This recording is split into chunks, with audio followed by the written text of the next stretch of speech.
Hey, sports fans, I'm in Chicago, Illinois, and the place behind me needs no introduction at all. It's Wrigley Field, one of the destination stadiums in the United States, and certainly if you're a baseball fan, the Cubs are one of the most popular teams in the sport. You don't have to be a Cubs fan to want to see this place. This video is about, for anyone who hasn't gone and would love to come someday, this is about maybe inspiring you to go and seeing everything there is to see here. So yeah, I'll take you inside in this video, so let's go. I come to Chicago a lot, and if the Cubs are in town, I almost always make my way over to Wrigley Field. It's just too cool of a place to pass up a chance to come. And if you've always wanted to visit, hopefully this video can help inspire you to make your way to the north side of Chicago as well. If you're new to this channel, my name is Ed and I chronicle all my sports travels on my website, Itinerant Fan. It has guides to all of the stadiums in the major American sports leagues, plus some college stadiums and even major venues around the world. Check it out sometime if you're into traveling for sports.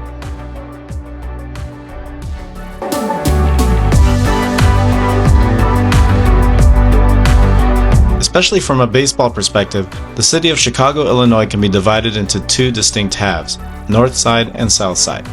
We'll concentrate on the north side in this video and explore the historic and iconic home of the Cubs, Wrigley Field. Having seen numerous games here over the years, I can assure you that all the things you see on TV can be just as awe-inspiring once you get a glimpse of them in real life, whether you're here for the first time or the 20th.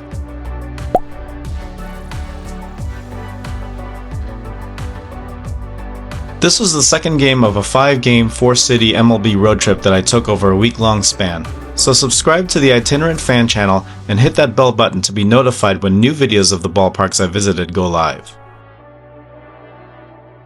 Okay, so if you're a visitor to Chicago and staying in the city's Loop area, getting to Wrigley is pretty darn easy. Just use the CTA, known locally as simply the L, and head north on the Red Line. The Addison station spans over Addison Street and is just a short walk from Wrigley Field.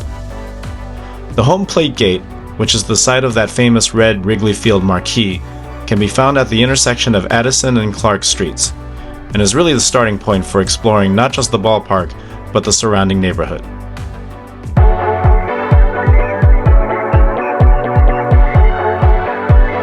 Wrigley Field is one of those stadiums where the game might be the main reason you're there, but it's only a part of an all-encompassing experience extending for hours both before the first pitch and after the final out.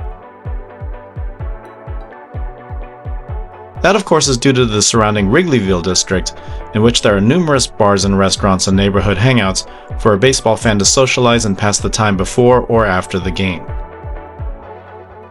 Some of these establishments are more famous than others, and in my various visits here I don't think I've spent time in the same place twice. Yet I've had a fantastic time enjoying good company and talking about life and baseball with friends every single time. On this particular day, a Chicagoan friend guided me to two places I hadn't yet been. First we headed to Kincaid's, a bar just across Clark Street from the ballpark, where we enjoyed a nice drink and some very loud conversation. Then it was on to a highly regarded local burger joint called Small Cheval, where I'm glad to say the food was worthy of the hype. Of course, the Cubs got in on this pregame merriment by building a fan plaza on the third base side of Wrigley Field. Known as Gallagher Way, this area is open pregame to ticket holders and includes an extensive picnic area, as well as a sit-down restaurant and the Cubs team store. It also provides a large entrance gate, and with first pitch approaching, I was ready to get reacquainted with Wrigley Field.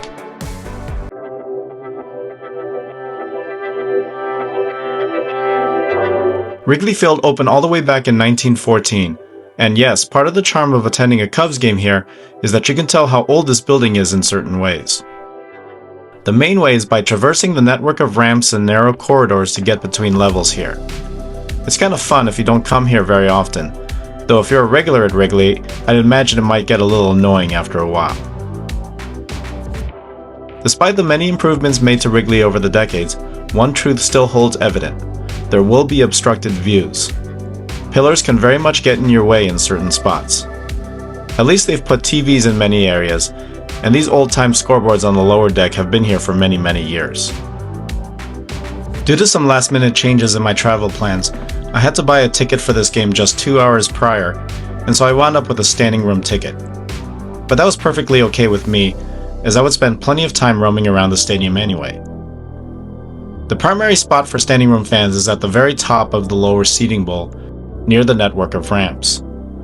That's where I stood, on the third base side, for the first couple innings. And this really wasn't a bad view at all, at least if you don't mind people walking in front of you all the time. You do have those TV screens and scoreboards to keep track of the action though. If there's ever a stadium where you'd want to do some exploring though, Wrigley is it.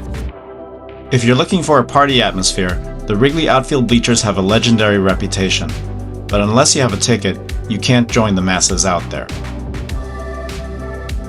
I did, however, spend some time watching the game from the left field porch just behind the foul pole, which is accessible to anyone.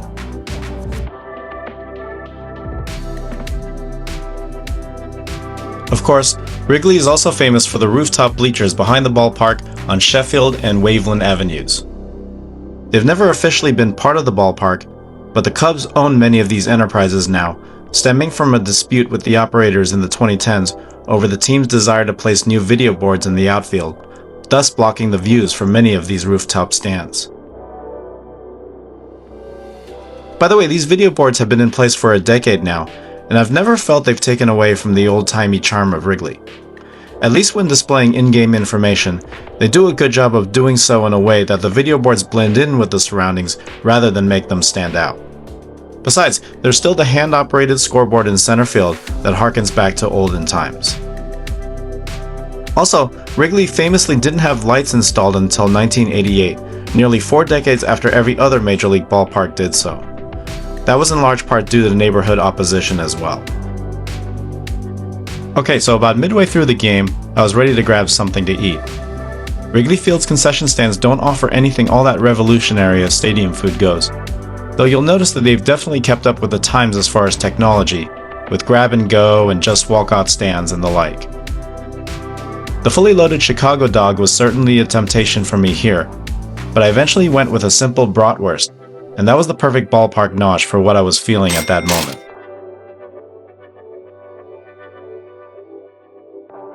Once I got done eating, I again tried to find some spots to watch the game from different angles. I did find that if you wanted that whole party plaza atmosphere and didn't care to have the field in your line of sight, you could hang out on the upper concourse third base side and watch the game on the big screen that overlooks Gallagher Way. But the purist in me still wanted to see the live game, and so I spent the last few innings back in the standing room area above the lower seating bowl. This was where I was to witness the famous Wrigley version of the 7th inning stretch. All right, Chicago, let me hear you nice and good and loud. All one, all two, all three. Take me out to the ball game. Take me out to the crowd. I'll be as a backer. I don't care if I ever get back over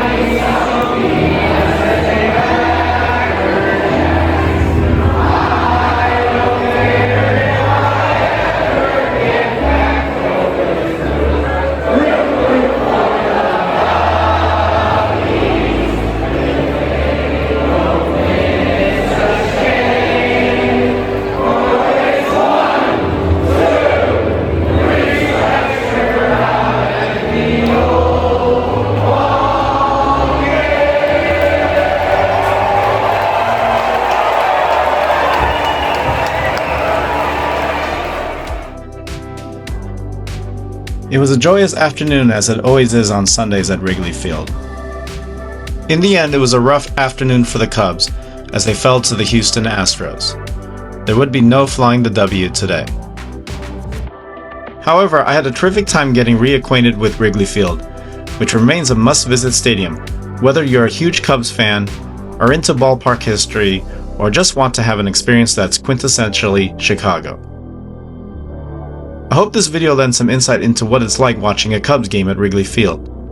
If you've also seen an event here, or you're planning to sometime in the near future, then please let me know.